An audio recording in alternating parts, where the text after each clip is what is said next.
Welcome to the Be Fused podcast. I'm your host, Don Davis, and today I have with me Dr. Arun Garg, and we're going to talk about food and simple ideas for your health. So with that, welcome, Dr. Garg. Oh, pleasure to be with you, and it's technology is just marvelous. So I'm looking forward for this conversation. Yeah, it'll be a great conversation, and I really love the things that you've written about recently as well, and I feel like there's just a depth of information that people need around the food that we eat and things like that, and we're going to talk specifically today about when you eat, how you eat, why you eat, how much you eat, and then with whom you eat. And so thank you for being here. Can you tell the listeners just a little bit about yourself? Before the show, you were telling me, about you being a clinical pathologist. So could you share a little bit of your background with everybody? Yeah, I'm a physician. I call myself a global physician with passion for healthy civil society. I've been in practice for 40 years. I was involved in running medical labs, totally integrated, comprehensive regional system, which I did for 40 years. But as I was doing that, my passion for reaching out to people continued to grow. And I thought biochemistry, which I'm a subspecialist in medical biochemistry, lends itself to healthy living and understanding the science of healthy living. So for last several years now, I've dedicated myself to reaching out and connecting with people, engaging people in good health. And in that, I found food to be a prime example of good health. So that has been my passion. In addition to that, I'm very involved in the community. I have a heritage in India and South Asia, and I'm very involved in cultural diversity and role of culture in health, especially food, and how we could put it all together, what I have now termed integrative thinking. So, how do we bring all this thinking together rather than reductive thinking, which many times backbone of our day-to-day practice? Yeah, I mean it is so important as well, and I really wanted to start off today with something that you've said as well in some of your recent publications, that health is more than just the absence of disease. When I think about this, I think about the fact that being healthy, to me, means that I feel good. And so I just wanted to ask for your definition and what you meant by the statement. Yeah, as a practitioner of what I have called industrial reductive medicine for 40 years, which is very scientific, we get to focus on understanding the disease or pathophysiology of the disease, and then very quickly the treatment of the disease.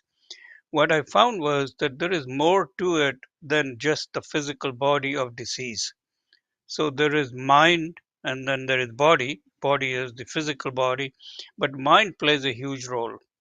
And with mind, the role of emotions and your well being, and this is where lifestyle click in. So to put it all together, what I'm saying there is that health is more than just absence of disease. Health is when you feel good, when you have emotional balance, when you have mental wellness, and obviously solid lifestyle, which leads to those. Yeah, and where my mind keeps going as well is that I know, at least based on just my own experience overall, that the when I get into a position where I'm not eating right, or I'm not sleeping right, and I'm not, maybe meditating, or, just thinking through, the different areas of my life that help me sort of decompress a lot of the things that happen, that's where my mind goes with this statement about, just really having your health be more than just the absence of disease. Because the reality that I've seen in next generation sequencing tests as well is that, frequently people have, cancer cells inside of their body. They're not growing tumors because of, kind of the state that that particular individual's in. And to think about these compounding effects, as well, could, overall, lead you towards a position of being, unhealthy. Yeah, absolutely. And I think, as I said before in my intro, though my life was dedicated to practice of very scientific pathophysiology based biochemical medicine, what I found was that the health promotion and illness prevention is a huge role in how you think of the disease and how the body kind of get the feedback from the mind, which is different than the brain. And yoga philosophy does have some very powerful tools in this. And of that, obviously, meditative state is a big part of it. So I think it's all comes together. I think the key is thinking of the system as a whole. We are part of the nature, the five elements, the senses, how we relate with those senses, all those things play a role in our health. So that's really what I'm talking about when I say um, health is more than just absence of disease. It really is engaging the person totally in their own health and lifestyle. And when you talk of lifestyle, obviously culture, the diversity, the food becomes quite critical. And along with good sleep, friendships, and all those things which are soft, but they do play a big role in health. Yeah. Yeah. I, I as well believe that to be true. Also, so how does food play a role in our overall well-being? Yeah, very good question, Don. And I think there is a long answer, but there is a short answer. So, food has a very critical component of what, from a biologist point of view, to provide biological energy. Everything we eat is converted into biological energy so the body can function. So that's the primary role of the food in health. However, how food gets assimilated and how food comes together becomes very important. And that's the point I'm trying to make is that food is more than just what you eat.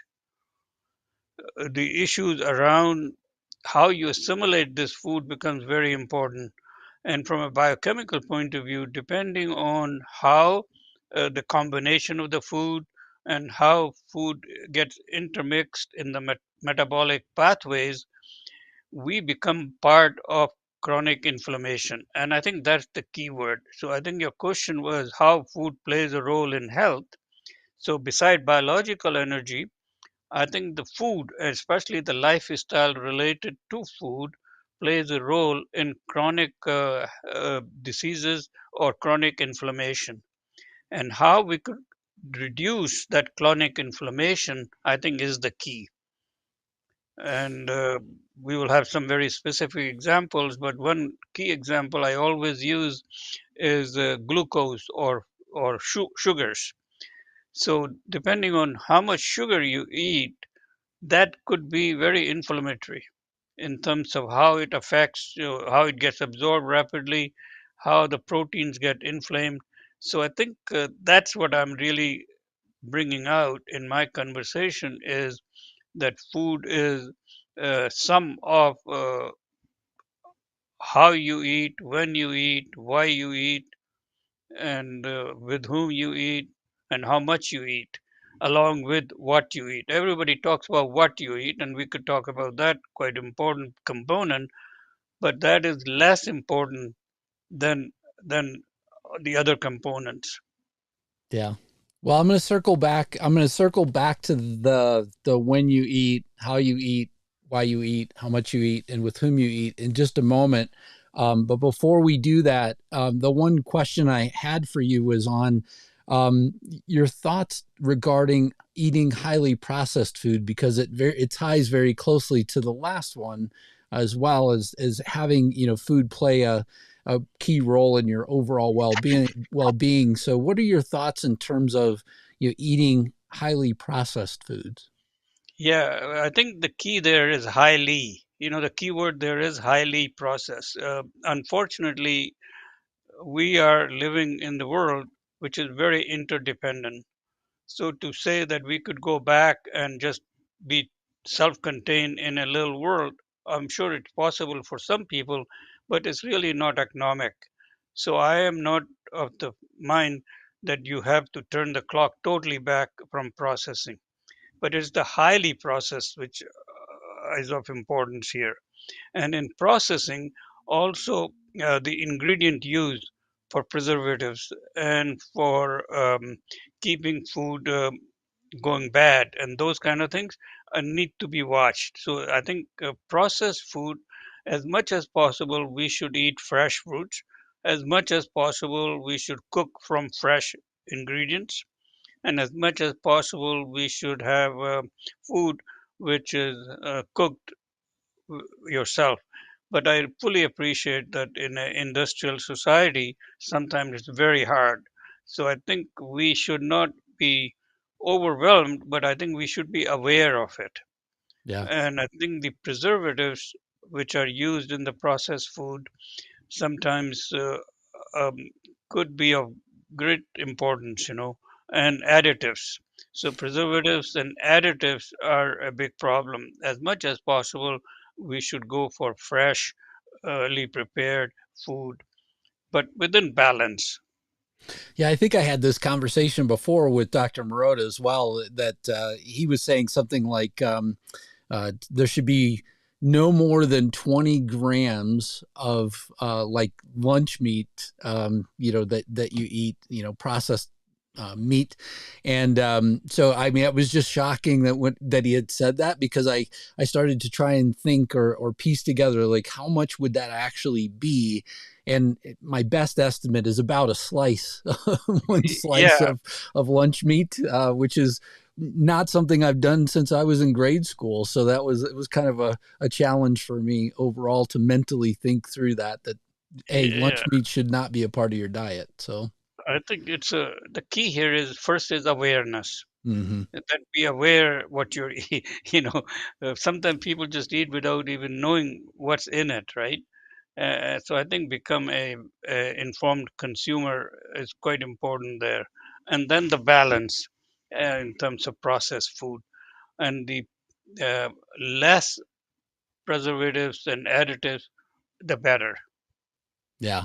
Yeah, absolutely. I have another question around processed foods as well. And, this is more of an impromptu conversation that people will hear overall, on the podcast. But so I routinely will drink meal replacements, because oftentimes, as we'll get into later, I find myself sort of rushing for lunch, and I want to make sure I have a balanced meal, especially on a day like today where I know that I'm going to need to go well into the night in terms of the work that I do. So with that, I try and eat or drink meal replacements here or there. And whenever I think of processed foods, it's one of those things that come into my mind as to whether or not if those would even be healthy. And it's just a question for you. I don't know if you'd have the answer, but it would be interesting if you did. Yeah, I really don't have a real answer, but one thing I do know that the assimilation of the food require digestive enzymes, and chewing of the food becomes very important. So if you are replacing it with liquid diet, you are bypassing the whole process of mastication and chewing. So I think that would be a negative component of having liquid diet, so to speak. And one needs to be aware of that because now you're loading your uh, uh, GI tract with all the biochemistry of proteins, fats, and carbohydrates without having the benefit of digestion of enzymes starting from the mouth with the amylase and other things. So I would say Still, I would prefer people having solid food, chewing it. I mean, there are conditions you can't do it, but normally for most people. Oh, very good. Yeah, and so just for anybody that's listening in, I wanted to just share with you as well. I'm having a conversation today with Dr. Arun Garg, and we're talking about simple ideas for your health related to food. And so we're diving deep into that subject. So, can you share a little bit with us around your thoughts on habits when it comes to eating? Sorry. Your thoughts in terms of habits. So this is where Yeah. the when you eat, how you eat, those Yeah. topics come in. Yeah. So I think as I started to delve into management of chronic diseases, especially diabetes, just to share with you the background and what my interest was, diabetes is very much prevalent, especially pre-diabetes. And when one starts to look at it, it's a recent phenomenon. It's a recent disease, type 2 diabetes, and prevalence and rising prevalence of it. So as I started to, especially with South Asian community, because that was my focus, but most of what I have to say is general application. It's for all cultures. It becomes very important that the food which average person from India eats is quite healthy. So it wasn't the issue of what you eat, though most of the emphasis when they talk about food is what you eat. But I noticed from a biochemistry point of view, from a health point of view, food is quite healthy, and most of it is freshly prepared, and most of it does not have processing or preservatives. So that begs the question in my mind, what are the other reasons that prevalence of diabetes is so high? So that led me to look into the lifestyle and the lifestyle related components of food, of which the foremost was when you eat. Hmm. So timing is so critical. And what I found was the lifestyle, modern lifestyle, has changed. So Indian scriptures are very prescriptive for good health, which is very nice. It's a easy thing because health is really embedded in most of philosophy of India, and in it they prescribe that you should eat before sunset. The food should be eaten, the main meal should be eaten before sunset. And but I, in real life, in modern life, one finds that majority of the people are eating way late, and they eat at 8 o'clock, 9 o'clock, or 10 o'clock. That's where their heaviest meal is, and that is a problem. So that's first one I was interested in exploring. Now, having said that, it's one thing is to recognize this, one thing is to quote from textbooks and physiology and biochemistry, but changing the dietary habits is one of the hardest things, the behavior change. And this is where you really have to connect with the person, and this is where the role of mind becomes very important in terms of their commitment for change and their commitment to live healthy. Yeah. So I think the first one I want to share with our listeners is when you eat.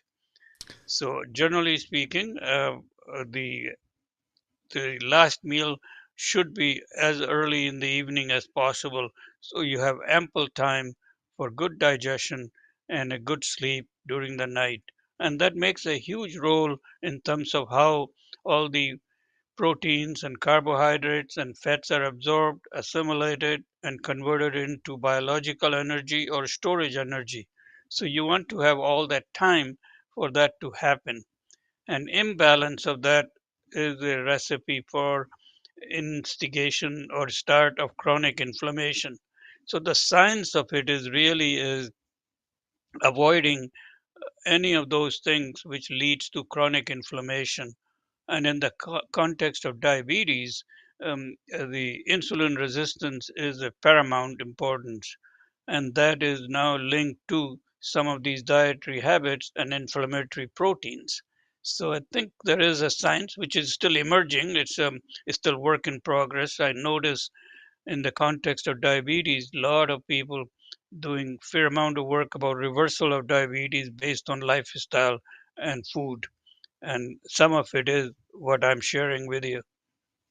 Yeah, I'm somebody who routinely has those late night cravings. I'm constantly, fighting mentally, how do I sort of, counter, late night cravings, because I know typically then it's going to lead even to more unhealthy eating as well. And so it sounds to me like, essentially drawing that line at, eat before sunset, seems like the key there, and try and find some other way to stave off those late night cravings as well. Yeah, and I think if you look at it, what I find is society is changing. If you go to some of the events now, generally speaking, they will eat first and then they will have the program. It used to be other way around, so it can be done, you know. Yeah, yeah, And I think it's the awareness. And again, other key is balance. And awareness.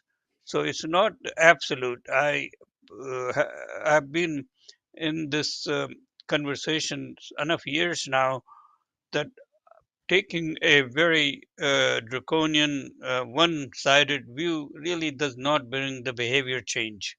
You have to use power of persuasion and the balance and awareness. So as long as people are aware, so instead of having 5 days or 7 days late night meals, they start with 1 day, 2 day, and before you know, habit changes. yeah. And I know, again, to kind of go back to cultural differences, I know in terms of the Japanese, they have five elemental colors that they kind of think through in terms of their food as well. They want, the colors of red, green, yellow, white, and black in their meals to kind of round them out. I guess, do you have any comments in terms of the how round a meal is, and Yeah, so whether I it. think as far as what you eat is very well established now. You know, even in our own Western industrial complex, a lot of work has happened. So these food tables and the food guides are very balanced, and the latest food guide from at least in Canada, Canada Health Food Guide or United States Health Food Guide are very balanced, and they do take into account the color, the fruits, the vegetables, the carbohydrates, and a balance of that. So like a balanced plate. So I'm very pleased as we are having this conversation that the awareness of what you eat is much better than ever, Yes. and Yeah. now just a matter of and good thing is that all cultures have this. So as you rightly pointed out, Japanese have it, Chinese culture have it, Indian culture have it, and European have it. So I think I'm very optimistic that the balance of what we eat between vegetables and fruits and carbohydrates, starches, and proteins, and fats, and vitamins is much better in 2022 than ever. And I think we can just build on that. Yep. So let's focus a little bit more on some of the other elements that you mentioned before. So what about how you eat? Yeah, so I think, as you rightly pointed out earlier in the conversation, um, we were talking about you're busy and you are going to have a long days and long night that you go into liquid feed. So that's what I mean by how you eat. I think it's very important that one dedicates certain amount of time when they're eating and they are in a bit of a uh, uh, reflective state and take time to eat. 15 minutes, 20 minutes is important. So it starts with chewing the food, chewing properly, and then making sure that you are not doing multitasking, eating food, and those kind of things, right? So that's what I mean by how you eat is more related to that. And the biochemistry of that is that, and I think we learned that very early when as a child, but we have forgotten, right? And you have chewing habits are very important, and that starts the digestion, that starts the breakdown of carbohydrates, and then also the gut micro play a very big role in making sure that you have enough transit time. So again, hurriedly eating food is not very good for your health. So I think that's the point I'm trying to bring out in how you eat. Very, very scientific, biochemically based observation of, but again, something we're all been brought up with, but we forget. So I think it's just a reaffirmation of, especially chewing is quite important. And while we are on the chewing, one thing might not have been appreciated in inflammation. We talked about chronic inflammation related to diabetes and coronary artery disease, heart attacks. The oral hygiene plays a huge role in in um, in um, inflammation. And so again, how you eat is very important. That you clean your mouth after you brush your teeth, all the things which you've been taught from day one. But in real life we forget. But it's just to reaffirm that modern science confirms that those things do play a role. And I think food security, and as we go further in this whole notion of distribution, this all will become even more important. Yeah. And I think we should pay attention to it. Yeah, it's so for anybody that's watching the video version of this podcast on YouTube, probably saw me smile whenever Dr. Garg mentioned the fact that you multitask and eat, because that's another bad habit that I personally have. I definitely am not necessarily the picture of healthy food eating yet, but I'm trying to learn, and as a part of that learning, I'm trying to share as well, at least some of the things that I do that aren't right, as well, because I would imagine that there are other people out there that are doing the same thing, and who would know that, essentially drinking a meal replacement shake is not the best way to sort of get your body to, engage in how you eat as well. Yeah, on that one, Don, as we are sharing our personal experience, I think it'll be reasonable to share my own personal experience with our viewers, because I do reflect that you have to be living this and try your best. So I first want to admit it's not that easy even today. Right. It's a continuously working, right? But one thing which is really under what you eat is added sugar.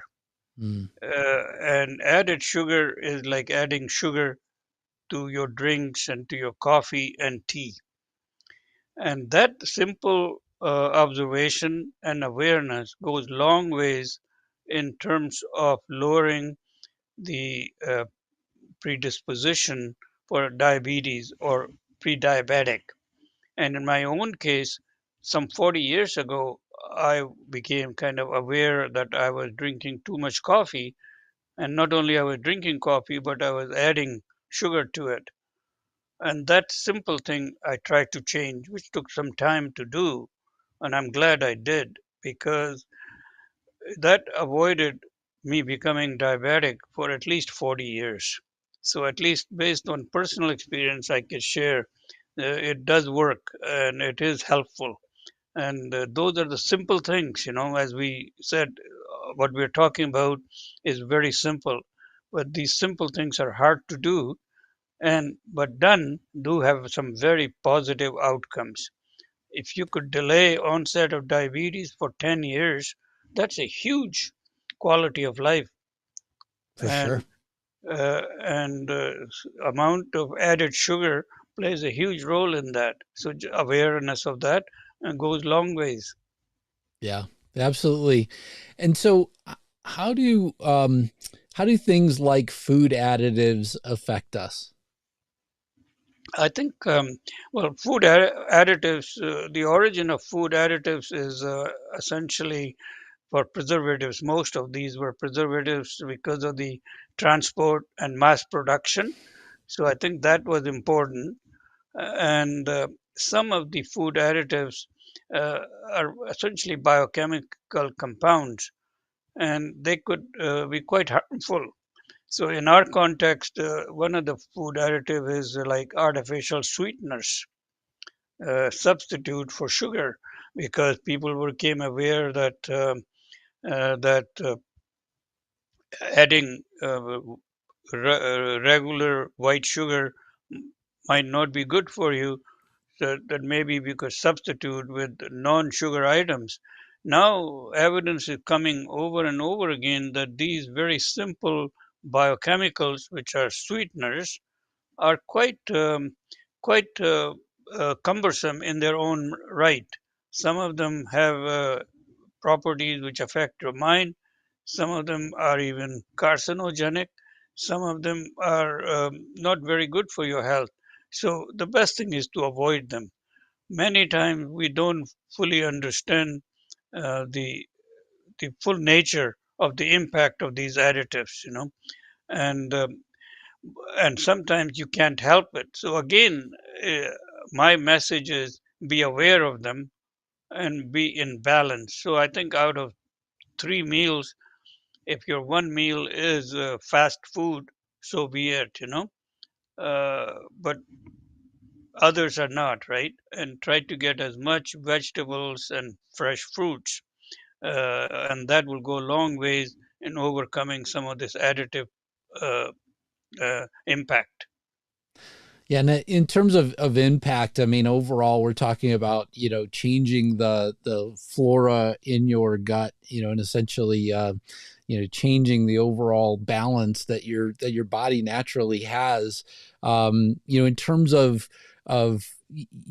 promoting this capability, I mean, I would assume that whole foods again over processed foods are the better way to sort of you know bring your body back into alignment, if you will, if you're off track. If Is that Yeah, correct? yeah. I think the nice thing about whole foods are that because the biochemicals in whole food are part of additives, or are part of the whole composition of that fruit or vegetable. Mm. So I think you are able to then absorb certain things, micronutrients and and vitamins and those things. Otherwise, they could be lost. So I think another benefit of whole food is that you are getting fillers, you are getting certain amount of weights with it, and I think that goes a long ways compared to chemicals if you just add.